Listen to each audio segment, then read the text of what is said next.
దేవుని అతి ప్రశస్త నామమునకు మహిమ కలుగును గాక. దేవదేవుని ఘనతను అప్పగించి మన ప్రభువుకు సన్నతులు చెప్పడానికి మన దేవుడు మనకు అనుగ్రహించిన సహాయం కోసం వందనలు. నేటి మండల కాలంలో 10వ రోజు శుభాలు నేను మీకు తెలియజేస్తున్నాను. నేటి అంశం దివ్యస్థితి. పరిశుద్ధ లేఖన భాగముగా యెషయా గ్రంథం 64వ అధ్యాయము మొదటి 4 వచనాలు కలిగిన లేఖన భాగము, మత్తయి సువార్త 22వ అధ్యాయం 23వ వచనం మొదలు 33 వరకు ఉన్నటువంటి లేఖన భాగాలు నేటి పాఠములుగా మనం గమనం చేస్తున్నాము. కీర్తన గ్రంథం 113వ కీర్తన ఉత్తర ప్రత్యుత్తర భాగంగా మనం గమనిస్తూ ఉన్నాము.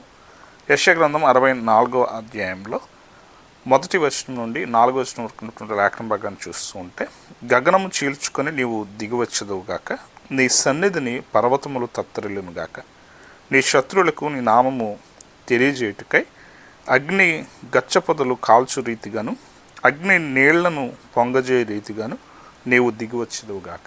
దేవుని ఆగమనం అనేది ఎలా ఉంటుంది అని చెప్పే స్థితులు ఈ వచన భాగంలో రూఢి చేయబడినటువంటి స్థితులు మనము చూస్తూ ఉన్నాం. ఎలాగున ఆయన కార్యాలు ఉంటాయో, ఆయన క్రియలు, ఆయన గురించినటువంటి విషయాలను వివరించేవిగా ఉంటాయో, ఆ విషయాలన్నీ కూడా చాలా స్పష్టంగా యెషయా తాను తెలియజేస్తున్నటువంటి విధానం ఉంది. కానీ మనము ఆలోచన చేస్తూ ఉంటే ఆయనకున్నటువంటి దివ్యమైన స్థితి, ఆయనకున్నటువంటి ఘనత, ఆయన ఆత్మరూపం, ఆయనకున్నటువంటి శక్తి, దానిని అంతటిని ఆయన విడిచి మానవ స్వరూపం దాల్చినటువంటి తీరులో సువార్త లేఖన భాగంలో యేసుక్రీస్తు ప్రభువారి ముందు మరొక తెగ వచ్చి ప్రభువుని ప్రశ్నిస్తున్న విధానం చూస్తూ ఉన్నాం. నిన్నటి రోజున పరిసయ్యులు, హేరోదీయులు కలిసి ప్రభువును ప్రశ్నించినటువంటి విధానం గురించినటువంటి విషయం మత్తయి సువార్త 22వ అధ్యాయంలో ఉన్నటువంటి లేఖన భాగంలో మనము చూస్తూ ఉంటే, ప్రభువారు ఆయన పరిసయ్యుల జ్ఞానాన్ని, పరిసయ్యులు చెప్పిన ప్రశ్నకు సమాధానం ఇచ్చిన తరువాత వారిని మౌనులుగా ఆయన చేశాడని సద్దుకైలు గ్రహించిన తరువాత వారు 23వ వచనం నుండి వారు వచ్చి బోధకునితో మాట్లాడటం. ఇక్కడున్న ప్రజలు ఎలా అంటే, యేసుక్రీస్తు కాలంలో పరిసయ్యులు, శాస్త్రులు, సద్దుకైలు. పరిసయ్యులు ఎలాంటి వారంటే, వారిని వారు గనులుగా ఎంచుకుని నిలువుటంగిలు ధరించుకుని ఒక తెగగా వారు ఉన్నటువంటి స్థితిలో అధికారానికి, అంటే హేరోదీయులు, పరిసయ్యులు కలిసి ఉన్నారంటే ఏదైతే అధికారం వారి మీద ఉన్నటువంటి కైసరు అధికారం ఉందో వారికి మద్దతు పలికేటువంటి స్థితి పరిసయ్యులది.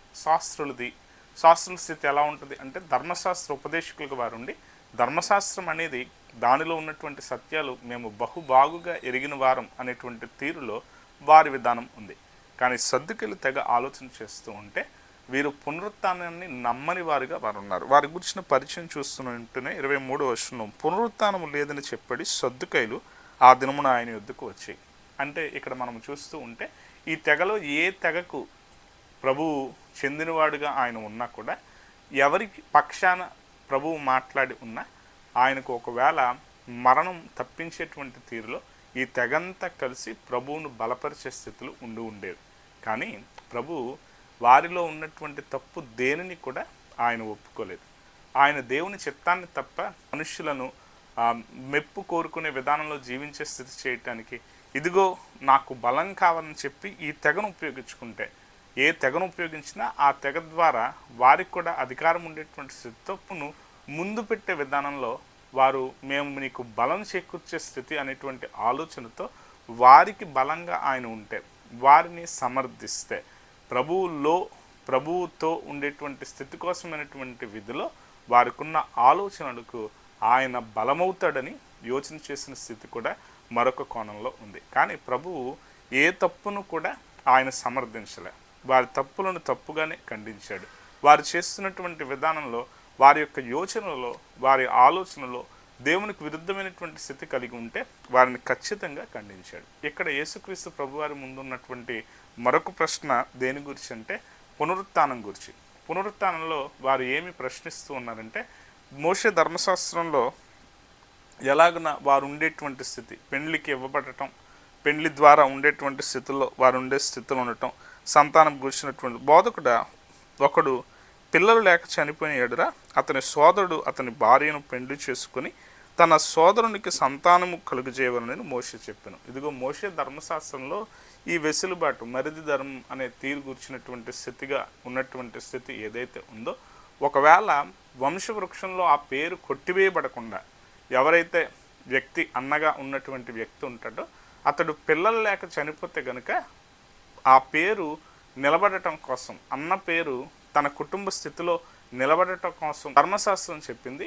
మరి ఇదిగో ఇక్కడ ఏం జరిగిందంటే, పిల్లలు లేక ఒక వ్యక్తి చనిపోయేటువంటి స్థితిలో మాలో 7 సోదరులు ఉండిరి.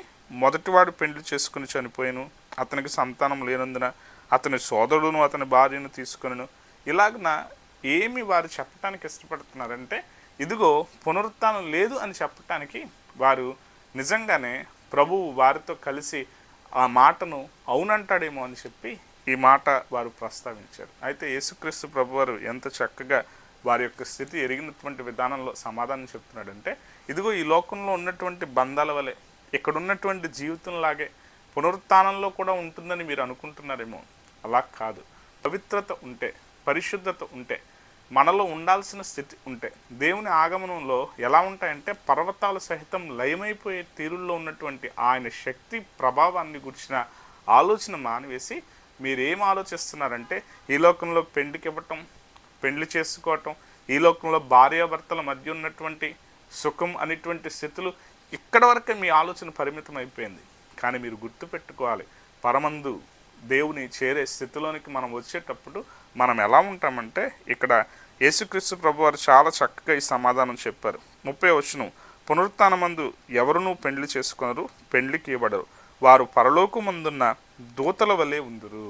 దూతలు ఎలా ఉంటారో మీరు అలాగా వారిని పోలి ఉంటారు.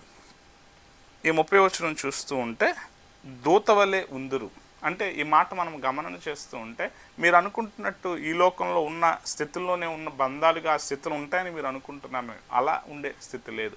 దూతలు ఎలా ఉన్నారు అంటే, దూతలు వారు దివ్యమైనటువంటి స్థితితో ఉన్నారు. వారు ఆత్మను కలిగిన, పరిశుద్ధతను కలిగినటువంటి స్థితితో దేవునిని గణపరిచే, దేవునిని ఎరిగిన విధానంలో వారు ఉన్నారు.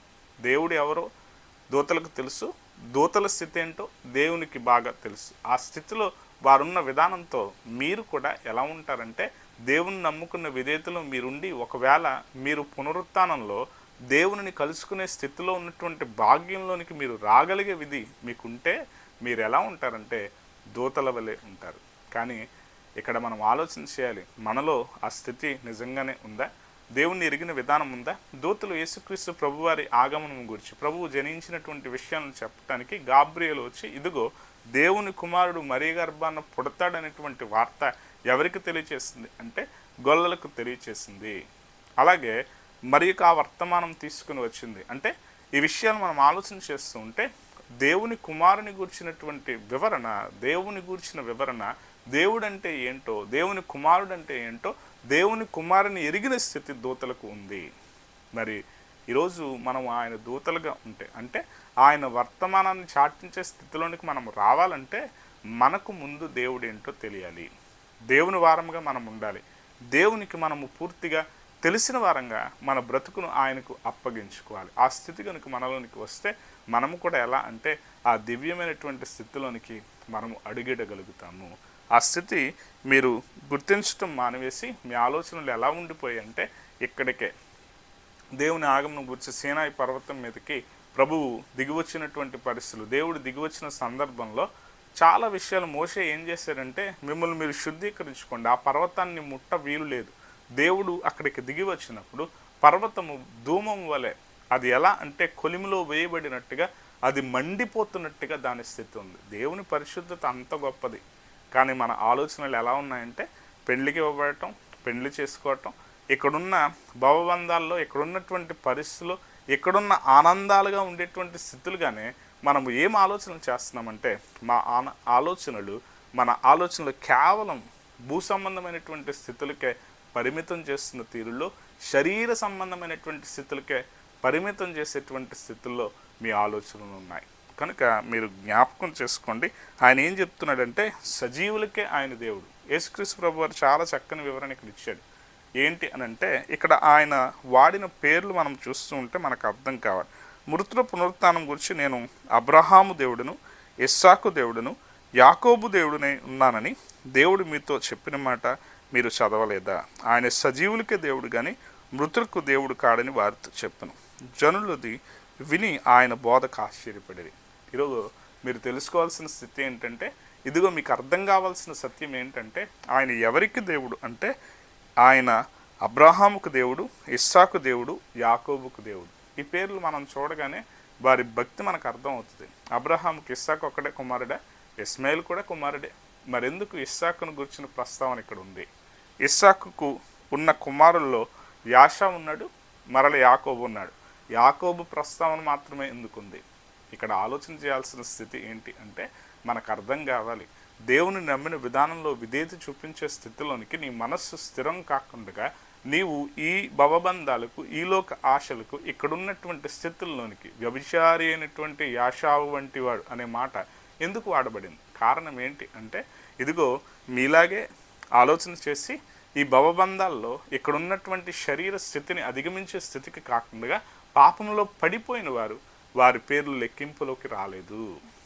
ఇక్కడ యాకోబు తర్వాత అంటే యాకోబుకున్న బిడలు ఎంతమంది? ఇశ్రాయేల్ జనాంగంలో ఉన్నటువంటి 12 గోత్రాలకు సంబంధించిన ఆ పేర్లలోనికి మీరు రావాలంటే, దేవుని వారుగా సజీవులుగా మీరు ఉండాలంటే, దేవుని మృతులైనటువంటి వారికి దేవుడు కాడు అంటే మనము జ్ఞాపకం చేసుకోవాలి. విశ్వాస స్థితిలో, నమ్మిన విధానంలో, యథార్థత ప్రకటించడంలో, నీలో గనుక జీవం లేని విధానంలో నీవు ఉంటే నువ్వేమవుతావు అంటే, నువ్వు ఖచ్చితంగా మరుగున పడతావు. ఈ పేర్లు చెప్పగానే అర్థమైపోతుంది. వాస్తవానికి ఆలోచన చేయాలి. అబ్రహాం విశ్వాసం గురించి చెప్పాల్సిన అవసరం లేదు. మరి ఇస్సాకు విశ్వాసం ఎలా అది వ్యక్తీకరింపబడుతుంది? ఇస్సాకు విశ్వాసం ఎలా వ్యక్తీకరింపబడుతుందో తెలుసా? అది చాలా ఖచ్చితంగా అబ్రహాము తనను బలి అర్పించటానికి తన చేతులు కాళ్ళు కట్టినప్పుడు తాను విధేయుడయ్యాడు. బలిచ్చేది నన్నే అని తనకు అర్థమైంది.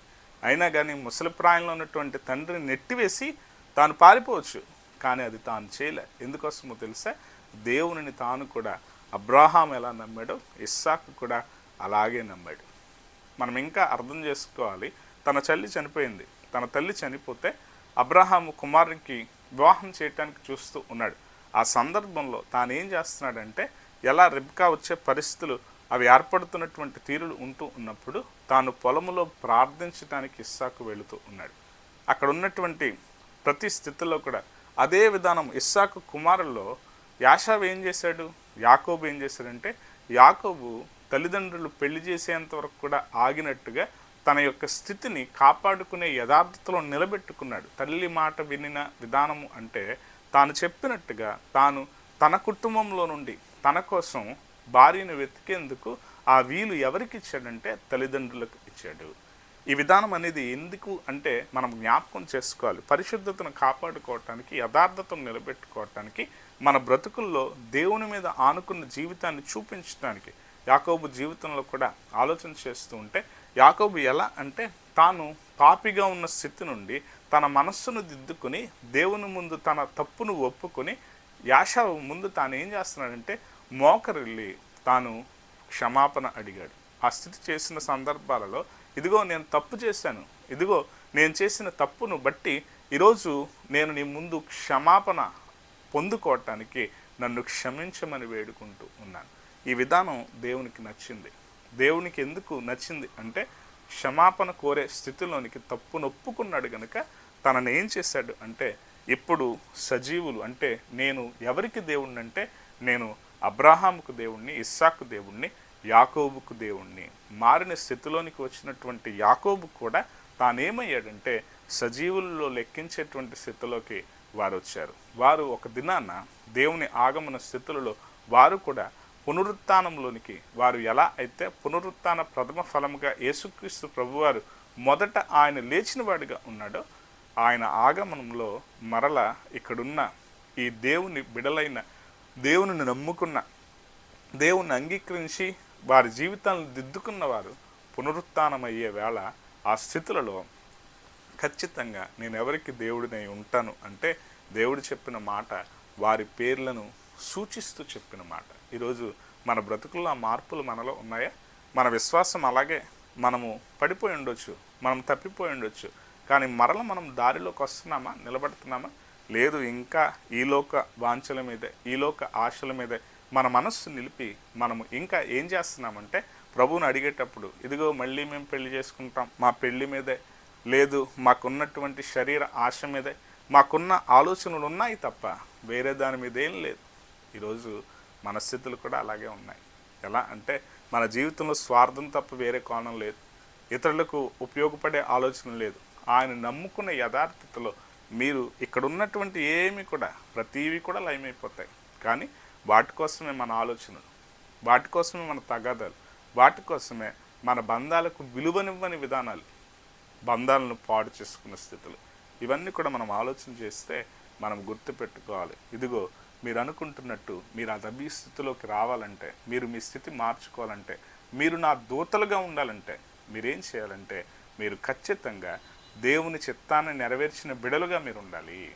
ఈరోజు మన బ్రతుకుల్లో ఆ స్థితి ఉందో లేదా అనే ప్రశ్న మనకు మనం వేసుకోవటం చాలా అవసరమైనటువంటి సత్యం మనం జ్ఞాపకం చేసుకోవాలి. దేవుడు మనల్ని ఎలా పోలుస్తున్నాడంటే దూతలతో పోలుస్తూ ఉన్నాడు.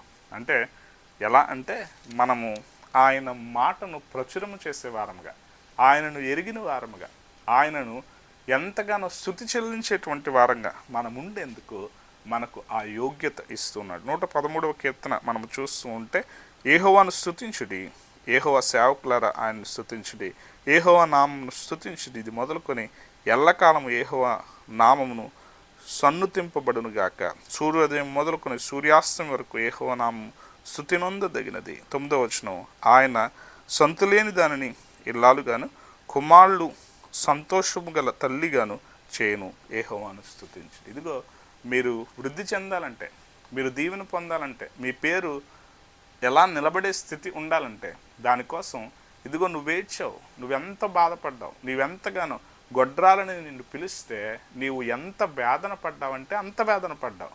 ఈరోజు నీకు పిల్లల్నిచ్చి, ఈరోజు నీకు సంతోషాన్నిచ్చి, సంతు లేని దానిని ఇల్లాలుగాను కుమారుల సంతోషము గల తల్లిగాను, ఎలా అయితే నువ్వు బాధపడ్డావో ఈరోజు నీకు కుమారుని ఇచ్చిన తర్వాత ఆ కుమారుల సంతోషాన్ని పొందుకునే విధానంలో నిన్ను తల్లిగా చేశాను. ఈరోజు మనం జ్ఞాపకం చేసుకోవాలి. దేవుడు అంత దీవెన ఇస్తూ ఉన్నప్పుడు ఆయన స్తుతించటానికి మనకు తీరిక లేదు. ఈరోజు ఆయన సన్నిధానంలో నిలబడే విధానంలో మనం ఏం కారణాలు చెప్తామంటే పిల్లల కారణం చెప్తాం. పిల్లలకి అది చేయాలి, ఇది చేయాలి, పిల్లల్ని చక్కబెట్టాలి, పిల్లల కోసం ఇవన్నీ. ఆ పిల్లల్ని ఇచ్చిన దేవుణ్ణి స్తుతించకుండా నువ్వు ఏం చేస్తున్నావంటే వారిని దారి తొలిగేవారుగా చేస్తున్నావు. వారిని ఆ దారిలో పెట్టడంలే, దేవుని సన్నిధానపు విలువ వారికి నేర్పించటంలే, దేవుని సన్నిధానంలో ఉండాల్సిన విధానం వారికి నేర్పించటంలే. మరి ఎలా నువ్వు దీవెన పొందిన విధానంలోకి నువ్వు వస్తావు? ఈరోజు మనం జ్ఞాపకం చేసుకోవాలి. దివ్యమైన స్థితి అందరికీ కావాలి, కానీ దానికోసం నియమం పాటించడం, పద్ధతి పాటించడం, నేర్పించడం మనకొద్దు. ఈరోజు పిల్లలు పాడైపోతున్నారు, సమాజం పాడైపోతుంది, సమాజం ఎంత దుర్భరంగా ఉంది. ఆ బిడ్డ కూడా ఓ తల్లికి కొడుకే. మరి ఎందుకు ఆ కొడుకు ఇలాంటి విధానంలో దౌర్భాగ్యమైన స్థితిలో ఉన్నాడంటే మంచి మాట సరిగా వినబడక, మంచి తన కుటుంబంలో చూడలేక, మంచి సంగతులు తనకు బోధింపబడక తానేమయ్యాడంటే తాను ఎంతో దురదృష్టంగా, ఎంతో తాను పాడైనటువంటి స్థితులు వచ్చాయి.